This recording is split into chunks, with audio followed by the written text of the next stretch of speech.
ನೀವು ತೆಗೆದುಕೊಳ್ಳುವ ನಿರ್ಧಾರವೇ ನಿಮ್ಮ ಜೀವನದ ದಿಕ್ಕನ್ನು ನಿರ್ಧರಿಸುತ್ತದೆ. ಆದರೆ ಸರಿಯಾದ ನಿರ್ಧಾರವನ್ನು ಹೇಗೆ ತೆಗೆದುಕೊಳ್ಳುವುದು? ಒಂದು ತಪ್ಪು ನಿರ್ಧಾರ ನಿಮ್ಮ ಜೀವನದ 5 ವರ್ಷಗಳನ್ನು ಹಾಳು ಮಾಡಬಹುದು.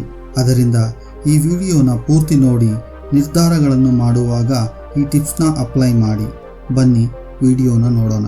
ಈ ನಿರ್ಧಾರ ಎನ್ನುವುದು ಮನುಷ್ಯನ ಜೀವನದಲ್ಲಿ ಅತಿ ಮುಖ್ಯವಾದ ಪಾತ್ರವನ್ನು ವಹಿಸುತ್ತದೆ.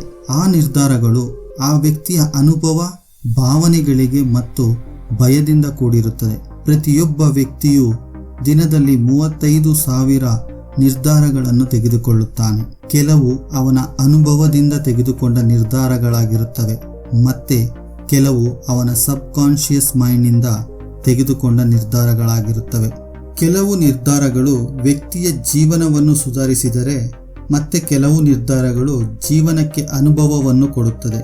ಸರಿಯಾದ ಆಯ್ಕೆ ಮಾಡಿ ನಿರ್ಧಾರಗಳನ್ನು ತೆಗೆದುಕೊಳ್ಳಬೇಕಾಗುತ್ತದೆ.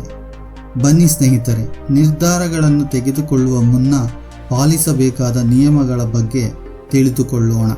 Number 1, avoid over thinking.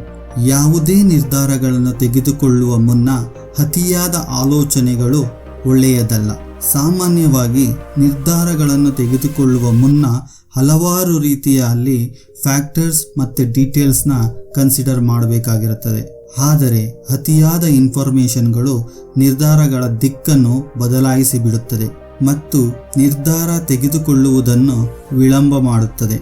ಅತಿಯಾದ ಆಲೋಚನೆಗಳು ಸಂದೇಹಗಳಿಗೆ ಕಾರಣವಾಗುತ್ತದೆ.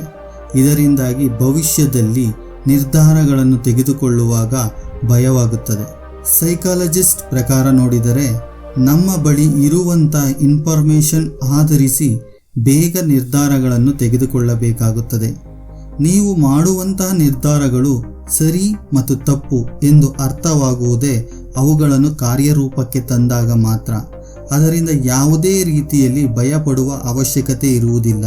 ಸ್ನೇಹಿತರೆ, ನೀವು ಇಮ್ಯಾಜಿನ್ ಮಾಡ್ಕೊಳ್ಳಿ, ನೀವು ಒಂದು ಜಾಬ್ ಇಂಟರ್ವ್ಯೂಗೆ ಹೋಗ್ತಾ ಇದ್ದೀರಾ ಅಂತ. ಅದು ನಿಮಗೆ ಇಷ್ಟವಾದ ಜಾಬ್ ಆಗಿರುತ್ತದೆ. You have prepared well. ಹಾಗೆ ಆ ಕಂಪನಿಯ ಬಗ್ಗೆ ಚೆನ್ನಾಗಿ ರಿಸರ್ಚ್ ಮಾಡಿರ್ತೀರ. ಕಾಮನ್ ಆಗಿ ಇಂಟರ್ವ್ಯೂನಲ್ಲಿ ಕೇಳುವಂತಹ ಕ್ವಶನ್ಗಳಿಗೆ ನೀವು ಚೆನ್ನಾಗಿಯೇ ಪ್ರಿಪೇರ್ ಆಗಿರುತ್ತೀರ ಮತ್ತು ಇಂಟರ್ವ್ಯೂ ದಿನ ಬಂದೇ ಬಿಡುತ್ತೆ. ನೀವು ಕಂಪನಿಗೆ ರೀಚ್ ಆಗಿದ್ದೀರಾ, ರಿಸೆಪ್ಷನಲ್ಲಿ ಕೂತ್ಕೊಂಡಿದ್ದೀರಾ, ವೆಯ್ಟ್ ಮಾಡ್ತಾ ಇದ್ದೀರಾ ಅಂದ್ಕೊಳ್ಳಿ. ಹಾಗೆ ವೆಯ್ಟ್ ಮಾಡ್ತಾ ಮಾಡ್ತಾ ಅತಿಯಾದ ಆಲೋಚನೆಗಳು ಶುರುವಾಗುತ್ತದೆ. ಅದರಿಂದ ನೀವು ಚಿಂತೆ ಮಾಡ್ತೀರಾ. ಡ್ರೆಸ್ ಚೆನ್ನಾಗಿದೆಯಾ, ಯಾವ ರೀತಿ ಆನ್ಸರ್ ಮಾಡಬೇಕು ಎಂದು, ಯಾವ ರೀತಿ ಮಾತಾಡಬೇಕು ಎಂದು, ಯಾವ ಕ್ವಶನ್ಗೆ ಯಾವ ರೀತಿ ಆನ್ಸರ್ ಮಾಡಬೇಕೆಂದು ನಿಮ್ಮ ಮೈಂಡ್ನಲ್ಲಿ ಹಲವಾರು ರೀತಿಯ ಆಲೋಚನೆಗಳು ಬರುತ್ತಿರುತ್ತವೆ. ಇದರಿಂದಾಗಿ ನಿಮ್ಮ ಮೈಂಡ್ನಲ್ಲಿ ಗೊಂದಲ ಉಂಟಾಗುತ್ತದೆ. ಅತಿಯಾಗಿ ಆಲೋಚಿಸುವುದರಿಂದ ನಿಮಗೆ ಗೊತ್ತಿಲ್ಲದೆ ನೀವು ಗೊಂದಲಕ್ಕೆ ಒಳಗಾಗುತ್ತೀರಾ. ನಿಮ್ಮಲ್ಲಿ ಆಲ್ರೆಡಿ ಗೊಂದಲ ಇರೋದ್ರಿಂದ ನಿಮಗೆ ಇಂಟರ್ವ್ಯೂನಲ್ಲಿ ಸರಿಯಾಗಿ ಆನ್ಸರ್ ಮಾಡೋದಕ್ಕೆ ಆಗೋದಿಲ್ಲ ಮತ್ತು ನಿಮ್ಮ ಕ್ವಾಲಿಫಿಕೇಷನ್ ಮತ್ತು ಎಕ್ಸ್ಪೀರಿಯನ್ಸ್ನ ಎಫೆಕ್ಟಿವ್ ಆಗಿ ಯೂಸ್ ಮಾಡೋಕ್ಕಾಗೋದಿಲ್ಲ ಆ ಸಮಯದಲ್ಲಿ. ಇದರಿಂದ ಇಂಟರ್ವ್ಯೂನಲ್ಲಿ ರಿಜೆಕ್ಟ್ ಆಗ್ತೀರಾ. ಇದಕ್ಕೆಲ್ಲ ಕಾರಣ ಅತಿಯಾದ ಆಲೋಚನೆ. ಈ ಅತಿಯಾದ ಆಲೋಚನೆ ನಿಮ್ಮನ್ನು ಕಾನ್ಫಿಡೆಂಟ್ ಆಗಿ ಇರೋಕೆ ಬಿಡೋದಿಲ್ಲ, ಫೋಕಸ್ ಆಗಿ ಇರೋಕೆ ಬಿಡೋದಿಲ್ಲ, ನಿಮ್ಮನ್ನು ನೀವು ಪ್ರೂವ್ ಮಾಡ್ಕೊಳ್ಳೋಕ್ಕೆ ಬಿಡೋದಿಲ್ಲ. ನೀವು ಎಷ್ಟೇ ಪ್ರಿಪೇರ್ ಆಗಿದ್ದರೂ ಸಹ ನಿಮ್ಮ ಪರ್ಫಾರ್ಮೆನ್ಸ್ ಡೌನ್ ಮಾಡಿಬಿಡುತ್ತದೆ. ಆದ್ದರಿಂದ ನೀವು ಅರ್ಥ ಮಾಡಿಕೊಳ್ಳಿ, ಅತಿಯಾಗಿ ಆಲೋಚನೆ ಮಾಡಿದರೆ ಅದು ನಿಮ್ಮ ನಿರ್ಧಾರಗಳಿಗೆ ತೊಂದರೆ ಮಾಡುತ್ತದೆ ಎಂದು. Number 2, stay healthy. ಆರೋಗ್ಯವೇ ಭಾಗ್ಯ. ವ್ಯಕ್ತಿ ಆರೋಗ್ಯವಾಗಿದ್ದರೆ ಮಾತ್ರ ಉತ್ತಮವಾದ ನಿರ್ಧಾರ ಮಾಡಲು ಸಾಧ್ಯವಾಗುತ್ತದೆ. ಯಾವ ವ್ಯಕ್ತಿ ದೈಹಿಕವಾಗಿ ಮತ್ತು ಮಾನಸಿಕವಾಗಿ ಆರೋಗ್ಯವಾಗಿರುತ್ತಾನೋ ಅಂತಹ ವ್ಯಕ್ತಿ ಉತ್ತಮವಾದ ನಿರ್ಧಾರ ಮಾಡುವಲ್ಲಿ ಯಶಸ್ವಿಯಾಗುತ್ತಾನೆ. ವ್ಯಕ್ತಿಯ ಆರೋಗ್ಯದಲ್ಲಿ ತೊಂದರೆ ಇದ್ದರೆ ಆತ ಕಾನ್ಸಂಟ್ರೇಷನ್ ಮಾಡೋದಕ್ಕಾಗೋದಿಲ್ಲ, ಮೆಮೊರಿ ವೀಕ್ ಆಗಿರುತ್ತದೆ, ಪ್ರಾಬ್ಲಮ್ ಸಾಲ್ವಿಂಗ್ ಸ್ಕಿಲ್ ವರ್ಕ್ ಆಗೋದಿಲ್ಲ. ಅದರಿಂದ ವ್ಯಕ್ತಿಯ ಆರೋಗ್ಯ ಅತಿ ಮುಖ್ಯವಾಗುತ್ತದೆ. ಅದರಿಂದ ಸರಿಯಾಗಿ 8 ಗಂಟೆಗಳ ಕಾಲ ನಿದ್ರಿಸಬೇಕು. ಸರಿಯಾದ ರೀತಿಯಲ್ಲಿ ಆಹಾರವನ್ನು ಸೇವಿಸಬೇಕು. ಪ್ರೋಟೀನ್ ಇರುವಂತಹ ಆಹಾರವನ್ನು ಮಾತ್ರ ಸೇವಿಸಬೇಕು. ಈ ಎಲ್ಲ ಅಭ್ಯಾಸಗಳನ್ನು ಸರಿಯಾಗಿ ಪಾಲಿಸಿದರೆ ಮಾತ್ರ ಉತ್ತಮ ಆರೋಗ್ಯ ಹೊಂದಲು ಸಾಧ್ಯ. ನಿಮಗೆ ಗೊತ್ತಿರುವ ಹಾಗೆ ಉತ್ತಮ ಆರೋಗ್ಯ is equal to good decisions. Number 3, remove yourself from the situations. ಯಾವ ವ್ಯಕ್ತಿ ಎಮೋಷನಲ್ ಆಗಿರುತ್ತಾನೋ ಅಂತಹ ವ್ಯಕ್ತಿ ನಿರ್ಧಾರವನ್ನು ತೆಗೆದುಕೊಳ್ಳುವಲ್ಲಿ ಫೇಲ್ ಆಗ್ತಾನೆ. ನೀವು ಇಮ್ಯಾಜಿನ್ ಮಾಡ್ಕೊಳ್ಳಿ, ಒಂದು ಲಾಂಗ್ ಟರ್ಮ್ ರಿಲೇಶನ್ಶಿಪ್ನಲ್ಲಿ ಇದ್ದೀರಾ ಅಂತ. ಅದರಿಂದ ನಿಮಗೆ ತೊಂದರೆ ಆಗ್ತಾ ಇದೆ, ಅದರಿಂದ ನೀವು ಹೊರ ಬರಬೇಕು ಅಂದುಕೊಳ್ತಾ ಇದ್ದೀರಾ ಅಂದ್ಕೊಳ್ಳಿ. ಆದರೆ ನೀವು ಎಮೋಷನಲ್ ಆಗಿದ್ದರೆ ನೀವು ಸರಿಯಾದ ನಿರ್ಧಾರ ಮಾಡಲು ಸಾಧ್ಯವಾಗುವುದಿಲ್ಲ. ವೆದರ್ ನೀವು ಆ ರಿಲೇಷನ್ನ ಕಂಟಿನ್ಯೂ ಮಾಡಬೇಕಾ ಅಥವಾ ಬೇಡವಾ ಎಂದು ಗೊಂದಲದಲ್ಲಿರುತ್ತೀರಾ.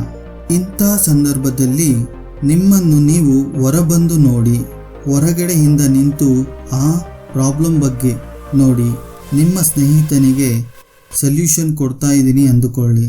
ಆಗ ಮಾತ್ರ ಉತ್ತಮವಾದ ನಿರ್ಧಾರಗಳನ್ನು ತೆಗೆದುಕೊಳ್ಳಲು ಸಾಧ್ಯವಾಗುತ್ತದೆ. ಅದರಿಂದ ಯಾವುದೇ ನಿರ್ಧಾರಗಳನ್ನು ತೆಗೆದುಕೊಳ್ಳುವ ಮುನ್ನ ನಿಮ್ಮನ್ನು ನೀವು ಆ ಸಿಚುವೇಶನ್ನಿಂದ ಹೊರಹಿಟ್ಟು ಆ ಸಮಸ್ಯೆಗಳನ್ನು ನೋಡಿ ಮತ್ತು ನಿರ್ಧಾರಗಳನ್ನು ಮಾಡಿ.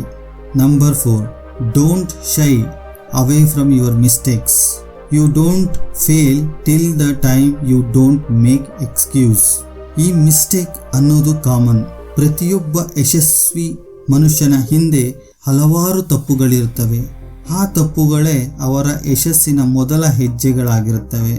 ಯಾವ ವ್ಯಕ್ತಿ ತನ್ನ ತಪ್ಪುಗಳಿಂದ ಕಲಿಯುತ್ತಾನೆಯೋ ಅಂತಹ ವ್ಯಕ್ತಿಯು ಯಶಸ್ಸಿನ ದಾರಿಯಲ್ಲಿ ನಡೆಯುತ್ತಾನೆ. ತಪ್ಪಾಗಿದೆಯೇ, ಅದಕ್ಕೆ ನಾಚಿಕೆ ಬೇಡ. ತಪ್ಪು ಮಾಡದೆ ಯಾರೂ ಏನನ್ನೂ ಕಲಿಯಲು ಸಾಧ್ಯವಿಲ್ಲ. ಯಾವ ವ್ಯಕ್ತಿ ಗ್ರೋತ್ ಮೈಂಡ್ಸೆಟ್ ಹೊಂದಿರುತ್ತಾರೋ ಅಂತಹ ವ್ಯಕ್ತಿ ಎಲ್ಲ ಪ್ರಾಬ್ಲಮ್ಗಳನ್ನು ಆಪರ್ಚುನಿಟೀಸ್ ಗಳಾಗಿ ನೋಡುತ್ತಾನೆ. The best example of learning from mistake is Thomas Edison. ಅವರು ಲೈಟ್ ಬಲ್ಬ್ನ ಇನ್ವೆಂಟ್ ಮಾಡ್ತಾರೆ. ಯಾವಾಗ 10,000 ಟ್ರಯಲ್ ಆದ ಮೇಲೆ ಅವರು ಹೇಳ್ತಾರೆ, I have not failed, I have just found 10 way that won't work ಅಂತ. ಸೊ ಅದರಿಂದ ನಾವು ಕಲಿಬೇಕಾಗಿರುವುದು ಇಷ್ಟೇ, ಮಿಸ್ಟೇಕ್ ಇಂದ ಲರ್ನಿಂಗ್ ಹೇಗೆ ಮಾಡಬೇಕು ಮತ್ತು ಅಂಥ ಮಿಸ್ಟೇಕ್ ಆಗದೇ ಇರಲು ಏನು ಮಾಡಬೇಕು ಎಂದು. Number 5, give yourself advice. ಯಾವುದೇ ನಿರ್ಧಾರವನ್ನು ಮಾಡುವ ಮುಂಚೆ ಅದರ ಬಗ್ಗೆ ಸಲಹೆಗಳನ್ನು ಪಡೆಯಬೇಕು. ಆ ಸಲಹೆಗಳು ಹೇಗಿರಬೇಕು ಎಂದರೆ ನೀವೇ ನಿಮ್ಮ ಸ್ನೇಹಿತನಿಗೆ ಕೊಡುವ ರೀತಿಯಲ್ಲಿ ಇರಬೇಕು. ಈ ರೀತಿ ಮಾಡುವುದರಿಂದ ನಿಮ್ಮನ್ನು ಆ ಸಿಚುವೇಶನ್ ನಿಂದ ಹೊರಬಂದು ನೋಡುವ ಹಾಗೆ ಮಾಡುತ್ತದೆ. ಇಮ್ಯಾಜಿನ್ ಮಾಡ್ಕೊಳ್ಳಿ, ನೀವು ಜಾಬ್ ಚೇಂಜ್ ಮಾಡಬೇಕು ಅಂತ ಅಂದುಕೊಳ್ತಾ ಇದ್ದೀರಾ, ಬಟ್ ನಿಮಗೆ ಅದು ಇಷ್ಟ ಇಲ್ಲ. ಆದರೆ ಚೇಂಜ್ ಮಾಡುವುದರಿಂದ ನಿಮಗೆ ಒಳ್ಳೆ ಆಪರ್ಚುನಿಟಿ ಆಗಿರುತ್ತದೆ ಮತ್ತು ಅದರಿಂದ ನಿಮ್ಮ ಎಲ್ಲ ರಿಕ್ವೈರ್ಮೆಂಟ್ ಫುಲ್ಫಿಲ್ ಆಗುತ್ತದೆ. ಅಂಥ ಸಂದರ್ಭದಲ್ಲಿ ನೀವೇ ನಿಮ್ಮ ಸ್ನೇಹಿತನಿಗೆ ಸಲಹೆ ನೀಡೋ ಥರ ಮೈಂಡ್ಸೆಟ್ ಚೇಂಜ್ ಮಾಡಿಕೊಳ್ಳಬೇಕು ಮತ್ತು ಆತನಿಗೆ ಸಲಹೆಗಳನ್ನು ನೀಡಿ ಜಾಬ್ ಚೇಂಜ್ ಮಾಡುವುದರಿಂದ ಆಗುವ ಪ್ರಯೋಜನಗಳ ಬಗ್ಗೆ ಚರ್ಚಿಸಬೇಕಾಗುತ್ತದೆ. ನ್ಯೂ ಜಾಬ್ ಇಂದ ಆಗುವ ಪರ್ಸನಲ್ ಗ್ರೋತ್ ಬಗ್ಗೆ ನಿಮ್ಮ ಸ್ನೇಹಿತನಿಗೆ ತಿಳಿಸಿಕೊಡಬೇಕಾಗುತ್ತದೆ. ಕೆರಿಯರ್ ಗ್ರೋತ್ ಬಗ್ಗೆ ಗಮನ ಕೊಡುವಂತೆ ಅವನಿಗೆ ಅರ್ಥ ಮಾಡಿಸಬೇಕಾಗುತ್ತದೆ. Encourage to follow the passions. ಈ ಕಂಫರ್ಟ್ ಝೋನ್ ಬಗ್ಗೆ ನಿಮ್ಮ ಸ್ನೇಹಿತನಿಗೆ ತಿಳಿಸಿ ಅದರಿಂದ ಆಗುವ ಅನಾನುಕೂಲಗಳ ಬಗ್ಗೆ ಆತನಿಗೆ ತಿಳಿಸಿಕೊಡಬೇಕಾಗುತ್ತದೆ. ಈ ಎಲ್ಲ ರೀತಿಯ ಸಲಹೆಗಳನ್ನು ನೀಡಿ ನಂತರದ ಸಮಯದಲ್ಲಿ ಅದನ್ನು ನೀವು ನಿಮ್ಮ ಜೀವನದಲ್ಲಿ ಅಪ್ಲೈ ಮಾಡಿಕೊಳ್ಳಬೇಕಾಗುತ್ತದೆ. ಆಗ ನಿಮ್ಮ ನಿರ್ಧಾರಗಳಿಗೆ ಉತ್ತರ ಸಿಗುತ್ತದೆ. ಆ ಉತ್ತರಗಳೇ ನಿಮ್ಮನ್ನು ಸರಿಯಾದ ನಿರ್ಧಾರ ಮಾಡುವ ರೀತಿ ಮಾಡುತ್ತದೆ. ಈ ಎಲ್ಲ ಇನ್ಫಾರ್ಮೇಷನ್ನ the power of decisions making ಬುಕ್ನ ಓದಿ ಹೇಳಿದ್ದೀನಿ. ಈ ಬುಕ್ನ ಪರ್ಚೇಸ್ ಮಾಡಬೇಕು ಅಂದರೆ ಡಿಸ್ಕ್ರಿಪ್ಷನ್ನಲ್ಲಿ ಲಿಂಕ್ ಇದೆ, ಅಲ್ಲಿ ಹೋಗಿ ಪರ್ಚೇಸ್ ಮಾಡಬಹುದು. ನಿಮಗೆ ಈ ವಿಡಿಯೋ ಇಷ್ಟ ಆದರೆ ಲೈಕ್ ಮಾಡಿ, ಕಮೆಂಟ್ ಮಾಡಿ, ಫ್ರೆಂಡ್ಸ್ ಮತ್ತು ಫ್ಯಾಮಿಲಿ ಜೊತೆ ಶೇರ್ ಮಾಡಿ. ಹಾಗೆ SNJ ಕ್ರಿಯೇಟಿವಿಟಿ ಚಾನಲ್ಗೆ ಸಬ್ಸ್ಕ್ರೈಬ್ ಮಾಡಿಕೊಂಡು ಹಾಗೆ ಬೆಲ್ ಐಕಾನ್ನ ಕ್ಲಿಕ್ ಮಾಡ್ಕೊಳ್ಳಿ.